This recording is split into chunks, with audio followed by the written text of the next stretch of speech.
이 세속적이라는 말은 세상의 일반적인 풍습에 속하는, 세상의 일반적인 풍습에 속하는 이라는 뜻입니다. 여러분, 이 단어가 만약에 교회 앞에 붙으면 어떻게 될까요? 아무리 생각해도 그러면 안 된다라는 생각이 먼저 들죠. 교회는 세상에 영향력을 주는 곳이지 영향력을 받는 곳이 아닙니다. 세속적인 이런 단어가 만약에 교회 앞에 붙으면은 그건 정말 큰일 나지요.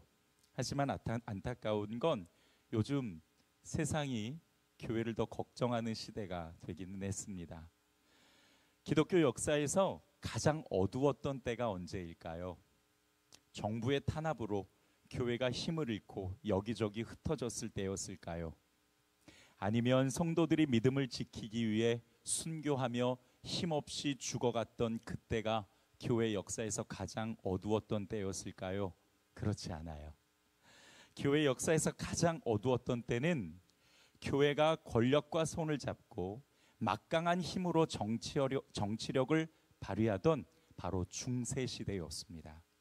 세속적인 권력을 능가하는 막강한 힘을 가지고 세상을 좌지우지했던 바로 그때가 교회 역사에서 가장 어두웠던 때로 역사가들은 평가하고 있습니다. 교회에서는 가장 부끄러웠던 때였죠. 교회가 세속적으로 변하면 안 되는데, 솔직히 교회 안에서도요, 세상의 일반적인 풍습들이 심심치 않게 나타나고 있다는 건 우리가 부인할 수 없는 안타까운 사실입니다.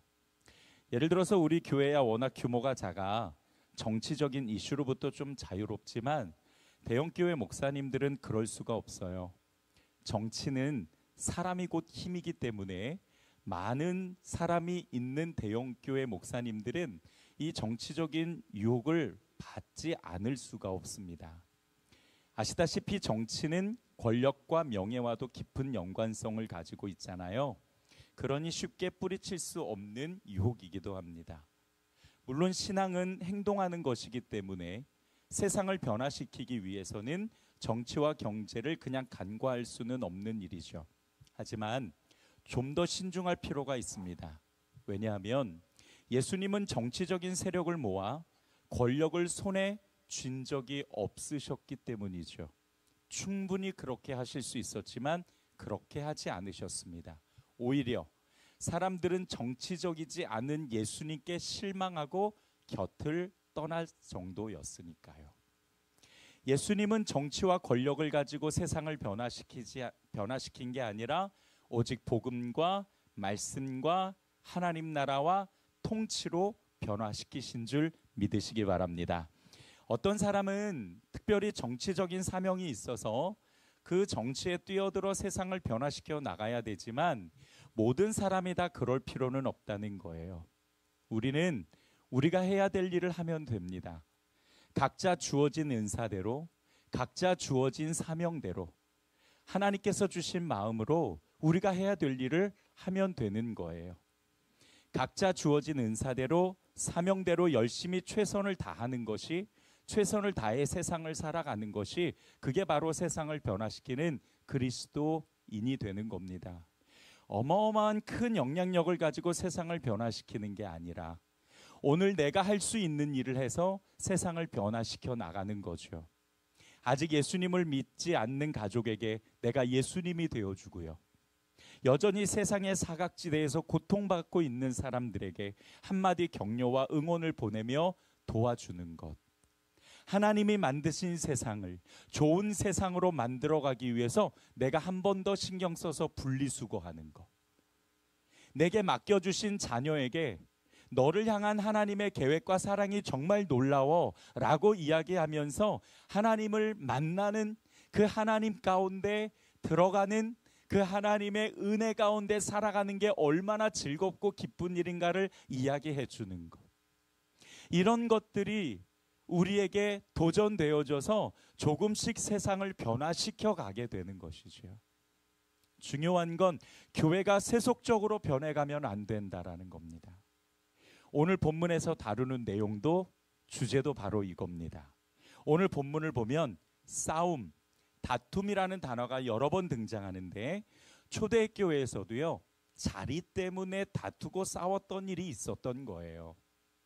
오늘 본문 이전의 내용을 보면 말의 중요성과 그리고 하늘의 지혜에 대해서 말씀을 하시죠. 그 대상이 교사들에게 1차적으로 주시는 말씀이었습니다. 사람들이 교사나 또는 리더 같은 이러한 영향력 있는 자리에 욕심을 내면서 자리 다툼을 하기 시작했던 거예요. 초대교회가. 그리고 그냥 싸우는 게 아니라 무척 싸웠던 겁니다. 그게 세속적인 모습이죠. 여러분, 세상은 그렇잖아요. 권력과 명예와 돈 때문에 한 자리 차지하려고 얼마나 애를 씁니까?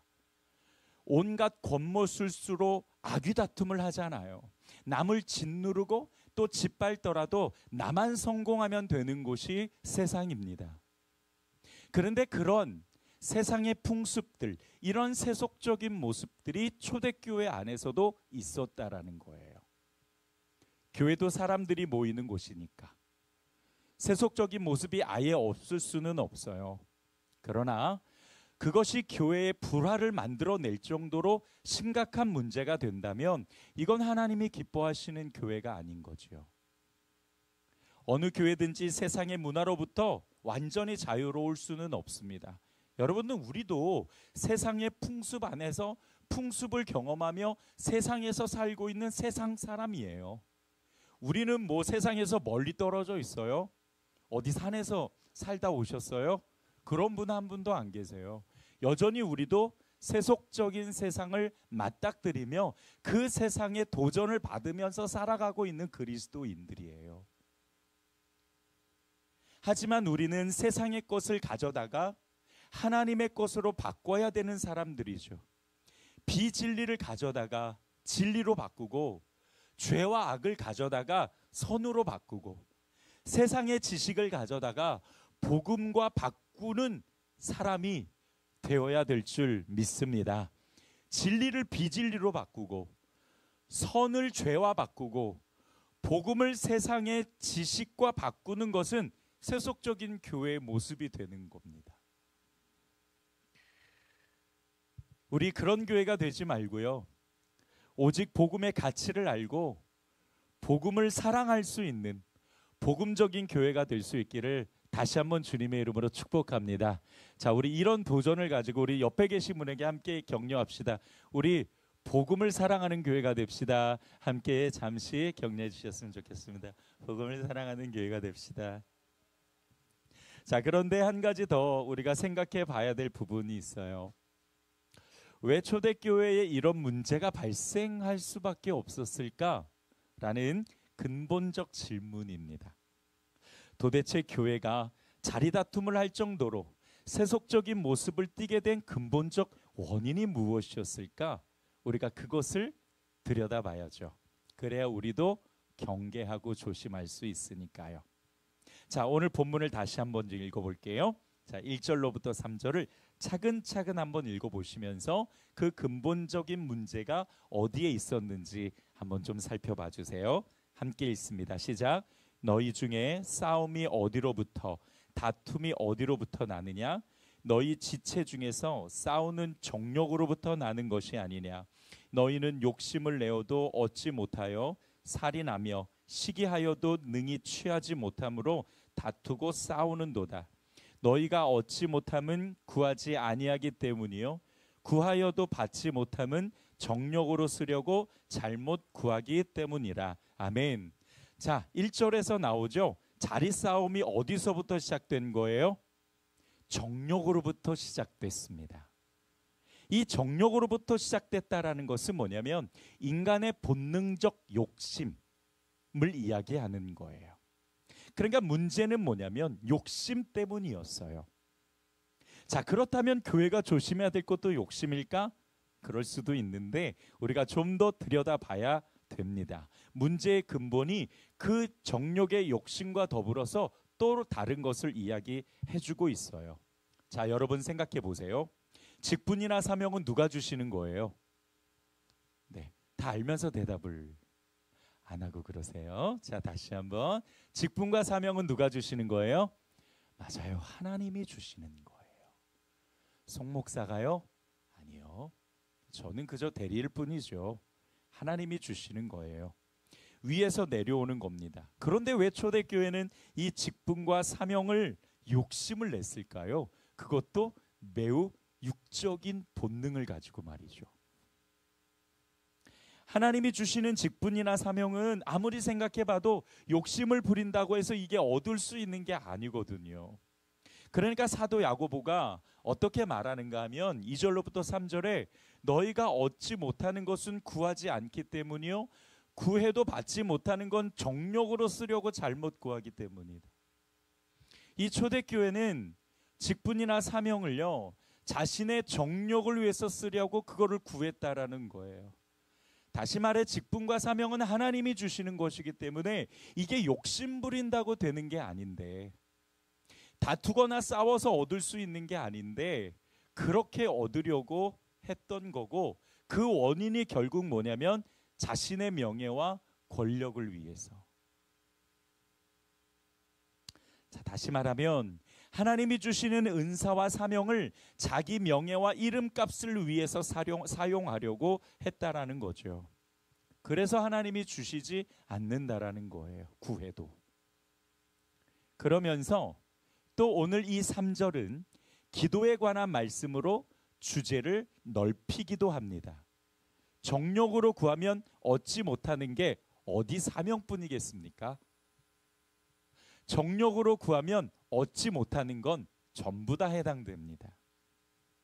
그리스도인이 정욕에 빠지면 결국 그 육신의 본능의 기쁨을 얻기 위해서 뭔가를 구하기 시작하면 결국 영적인 것을 소홀히 여길 수밖에 없죠. 영적인 가치가 자꾸 나의 삶에서 멀어질 수밖에 없습니다. 여러분, 영적인 가치가 내 삶에서 내 마음에서 멀어지면 뭐가 가까이 올까요? 세상 것들이 가까이 오게 될 수밖에 없습니다. 이것은 마치 줄다리기와 같아요. 그래서 이쪽으로 잡아당기면 이쪽이 가까워지고요. 이쪽으로 잡아당기면 이쪽이 가까워져요. 내가 영적인 가치에 가까워지면 세상적인 것과 멀어지는 거고, 내가 세상적인 것과 가까워지면 영적인 것이 멀어지는 것이 신앙의 원리이기도 하지요. 그거는 사도 바울이 너무 많이 강조하고 있는 거예요. 우리 신앙생활이라는 게 그렇습니다. 만약에 내가 내 육신의 정욕을 위해서 하나님께 뭔가를 구하면 결국 그것이 영적인 가치와는 멀어지니까 하나님 그거 주실 수가 없는 거예요. 여러분, 우리 아이에게 위험한 물건은 주지 않아요. 아무리 달라고 해도 주지 않아요. 그러나 그 아이가 위험한 물건이라 해도 다 그것을 조절할 만한 능력이 생기면 얼마든지 기쁘게 줄 수 있죠. 만약에 하나님께서 내가 정욕으로 구하는 것을 다 주신다면 우리는 하나님을 잃어버릴 수밖에 없는 나약한 존재들이에요. 그거는 신명기에서도 말씀하시고 우리가 지난 주일에도 함께 말씀을 나눴잖아요. 내가 집이 있고 내가 먹을 것이 다 있고 풍족해서 내가 자는 일이 다 잘 되면 그때는 하나님을 잃어버릴까 하나님이 염려하실 정도예요. 그러니까 여러분, 우리가 정욕으로 구하는 것을 하나님이 안 주셨다고 삐지시면 안 돼요. 안 주시는 데는 이유가 있다라는 거죠. 따라서 합시다. 구해도 안 주시는 건 이유가 있다. 네, 그거를 꼭 기억해 주셨으면 좋겠어요. 삐지지 맙시다. 근데 얼마 전에 삐졌던 또 제 자신이 생각나네요. 근데 이게요, 잘 안 돼요. 정말 안 삐지려고 정말 노력을 많이 하는데 애를 쓰는데도 자꾸 서운한 감정이 들어요. 사단이 자꾸 그걸 틈을 노리더라고요. 그렇다 할지라도 결국 우리는 다시 하나님 앞에로 기도의 자세로 돌아오게 되잖아요. 괜찮아요. 중요한 것은 우리에게 있어서 기도할 때에 정욕으로 쓰려고 구하는 것은 하나님이 들으실 수 없다라는 거죠. 정욕으로 쓴다는 말은 육신의 즐거움을 위해 쓰는 걸 말하니까 욕심 자체가 육신의 즐거움을 얻기 위해서, 육신의 만족을 얻기 위해서 갖는 거 아닙니까? 죄이기죠. 죄 이야기죠. 자, 오늘 이 말씀이 우리에게 주시는 영적인 메시지가 참 중요한데요. 첫 번째로는 사명에 대한 이해가 중요하다 라고 성경이 말씀해 주시고 있고, 두 번째는 욕심과 기도의 연관성에 대해서도 그 메시지의 스펙트럼을 넓혀서 우리에게 메시지를 주고 계세요. 자, 이 두 가지가 가지고 있는 영적 의미를 우리가 함께 찾아가 보겠습니다. 첫 번째, 교회는 세속주의를 경계해야 됩니다. 따라서 합시다. 교회는 세속주의를 경계해야 한다. 오늘 본문의 초대교회가 다툼과 싸움이 있었다라고 말씀하시는데, 이 다툼이라는 말은 작은 규모의 불화를 이야기하고요, 싸움은 큰 규모의 불화를 이야기합니다. 그러니까 초대교회 안에서 작고 큰 불화가 있었다라는 건데, 그 불화라는 것이 생각보다 훨씬 더 심각했던 모양이에요. 오늘 본문 2절에 보면은 살인하며 시기하여도 능히 취하지 못함으로 다투고 싸우는도다. 결국 이 사람들이 다투고 싸우는 이유가 뭐냐면, 살인도 해보고 질투도 해봤는데 결국 얻지를 못하니까 싸우게 된다라고 말씀하시는 거거든요. 이 살인이라는 단어를 직관적으로 해석하면 글자 그대로 살인이에요. 우회적으로 해석하면은 시기나 질투의 적극적인 모습일 수도 있어서, 이게 어떤 건지 한번 좀 제가 자료를 찾아보니까 학자마다 해석의 차이가 있지만, 당시 시대적인 상황으로 보면 살인이 일어날 가능성도 있었다라고 이야기를 하더라고요. 작은 불화였다면 야고보가 이렇게 심각하게 이야기하지 않았을 거예요. 근데 이런 가능성을 염두에 본다면 초대교회 안에서 자리다툼 때문에 일어난 불화가 꽤나 심각했던 겁니다.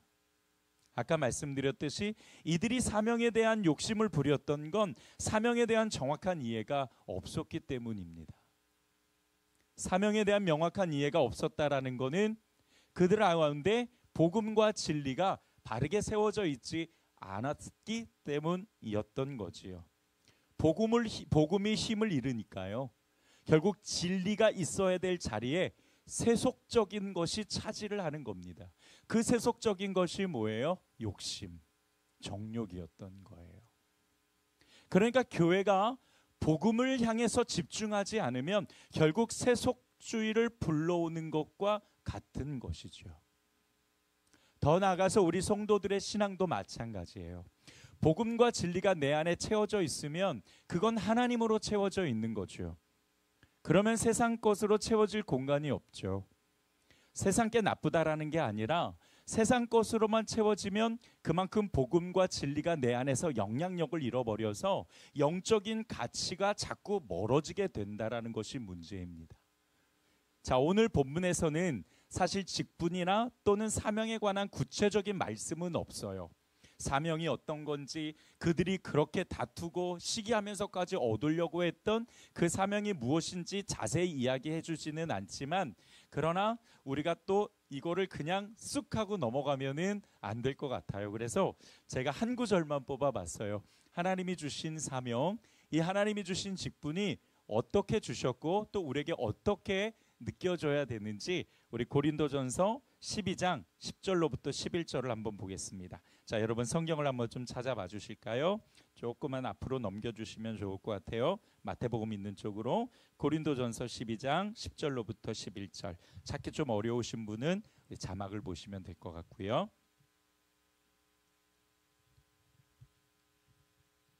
고린도전서 12장 10절로부터 11절입니다. 우리 같이 한번 읽어볼까요? 시작. 어떤 사람에게는 능력 행함을, 어떤 사람에게는 예언함을, 어떤 사람에게는 영들 분별함을, 다른 사람에게는 각종 방언 말함을, 어떤 사람에게는 방언들 통역함을 주시나니 이 모든 일은 같은 한 성령이 행하사 그의 뜻대로 각 사람에게 나누어 주시는 것이니라. 아멘. 이 모든 일은 성령이 행하시는데 그의 뜻대로, 즉 하나님의 뜻대로 각 사람에게 나누어 주신다라고 말씀하시죠. 여기에 두 가지가 담겨 있는데, 첫 번째로는 뭐냐면 이 은사를 주신, 그래서 직분을 주셔서 우리가 감당하는 건 내가 하는 게 아니라는 거예요. 누가 하시냐면 하나님이 하나님께서 성령을 통해서 행하신다라고 말씀을 하고 있습니다. 그래서 이 모든 일은 이라고 하는 것은 12장 10절에 여러 가지 직분과 은사를 이야기하는 거예요. 이거는 한 성령이 행하사라고 말씀하시죠. 그러니까 여러분, 우리에게 주신 은사와 직분은 내가 내 명예와 내 이름값을 위해서 하는 것이 아니라 내 안에 계신 성령님께서 하나님의 영광을 위해서 일하시는 줄 믿습니다. 그렇기 때문에 우리가 이 직분과 은사는 참 두려워할 줄 알아야 돼요. 우리가 이것을 내가 받았으면 감격스럽고 기쁘고 또 너무너무 귀한 은혜를 우리가 받았지만 그거를 우리가 함부로 생각해서는 안 되는 거죠. 내 안에서 이것을 가지고 성령이 행하실 수 있도록, 여러분, 성령께서 나에게 주신 이 은사와 직분을 마음껏 사용할 수 있을 수 있도록 우리 성령님께 내어드릴 수 있기를 주님의 이름으로 축복합니다. 두 번째는 하나님이 나눠주신다. 그의 뜻대로 나눠주신다라는 거예요. 그래서 이 은사와 직분에는요, 하나님의 계획이 담겨 있어요. 하나님의 뜻이 있어요. 나를 향한 하나님의 뜻, 내 삶을 향한 하나님의 목소리가 바로 이 직분 안에, 그리고 은사 안에 담겨져 있는 겁니다. 그러니까 교회 안에서 직분과 은사와 사역 때문에 사실은 싸울 일이 없는 거예요. 이거는 하나님께서 그의 뜻대로 각 사람에게 다 나누어 주시는 거니까. 이게 사람이 노력으로 얻는 게 아니거든요. 근데 초대교회가 이 진리를 분명하게 가지고 있었다면 싸움까지는 안 갔을 것 같은데, 좀 서운할 수는 있어도, 그러나 이렇게까지 갔다라는 건 그들 안에 이러한 사명관에 관한 진리가 부족했던 거예요. 결국 교회가 세속주의에 물들지 않기 위해서 복음과 진리가 바르게 세워지는 게 진짜 중요하구나, 그런 묵상을 제가 하게 됐어요. 여러분, 제가 목회를 해보니까요, 결국 교회는 어떤 게 가장 중요하냐면 보이지 않는 악한 영과 대적하는 거, 그게 진짜 중요해요. 여러분, 성경은 분명히 말씀하시죠. 우리의 싸움의 대상은 혈과 육이 아닙니다. 사람이 아닙니다. 보이지 않는 공중의 권세 잡은 악한 영이라고 분명 말씀하시죠. 교회는 싸울 수밖에 없어요. 근데 그 싸움이 우리끼리의 싸움이 아니라 우리와 누구의 싸움이요? 악한 영의 싸움이 돼야 된다라고요. 세속적인 걸로 교회를 길들이려는, 바로 그 사단의 세력과 싸워서 우리는 복음과 진리를 사수하고 그 복음을 자꾸 내 안에서, 내 삶에서, 밖에서 자꾸 세워 나갈 수 있어야 되는 거죠. 그게 교회의 몫이고 그게 교회의 사명이고 그게 교회가 싸워야 될 부분입니다. 그러므로 교회가 더욱 하나님께 가까이 가기 위해 도전하고 전진해야 됩니다. 여러분, 분명히 기억하세요. 악한 영은 교회를 계속 무너뜨리려고 한다라는 거, 우리가 그들에게 자꾸 길들여지면 안 된다라는 거예요. 영적으로 우리가 뚜렷하게 세워져 있고 영적으로 우리가 분명하게 볼 수 있도록 하나님 우리의 영의 눈을 열어주시기를 간절히 소원합니다. 그래야 우리가 싸울 수가 있어요. 두 번째로는 기도는 동기가 매우 중요합니다. 자, 오늘 본문 2절 하반절부터 3절을 한번 볼게요. 너희가 얻지 못함은 구하지 아니하기 때문이요 구하여도 받지 못함은 정욕으로 쓰려고 잘못 구하기 때문이라. 이 말씀을 교회 직분과 은사와 연결해 보면 하나님이 주시는 사명은 욕심으로 구할 수 없습니다. 그거는 내가 갖고 싶다고 해서 가지는 거는 아니에요. 하나님께서 각자 그 뜻대로 나눠 주시는 거니까, 누구에게나 주시는 거니까 그냥 자기가 선택하는 것이 아니라 하나님이 주시는 거니까 감사함으로 받으시면 돼요 라는 첫 번째 적용이지만, 또한 두 번째 적용의 스펙트럼을 좀 넓히면 기도 그 자체에서 기도의 동기가 참 중요합니다 라고 우리에게 메시지를 주시는 거죠. 우리가 간구하고 기도할 때 목적이 참 중요해요. 그 목적에 따라서 기도가 성공적일 수도 있고 또한 아닐 수도 있기 때문입니다. 자, 그렇다면 하나님이 기쁘게 받으시는 기도는 어떤 목적, 어떤 동기를 가져야 될까요? 하나님의 뜻에 맞는 거룩한 목적. 그래서 성경을 기도할 때 하나님의 뜻대로 기도하라 라고 말씀하시죠. 이 하나님의 뜻대로 기도하라는 말은 그 기도의 동기와 목적이 하나님의 거룩함에 담겨져 있습니까? 라고 질문을 하는 거예요. 하나님의 뜻에 합당한 선한 목적이 있어야 된다라는 것이죠. 세상의 정욕적인 것을 얻기 위한 기도가 아니라 영적인 유익과 하나님께 영광을 구하는 목적이 되어야 한다라는 것입니다. 앞서 설교 초입에 말씀드렸던 것처럼 만약에 우리가 이 세상적인 또 이 정욕적인 것을 얻고 나면은요, 하나님을 잃어버릴지도 모르거든요.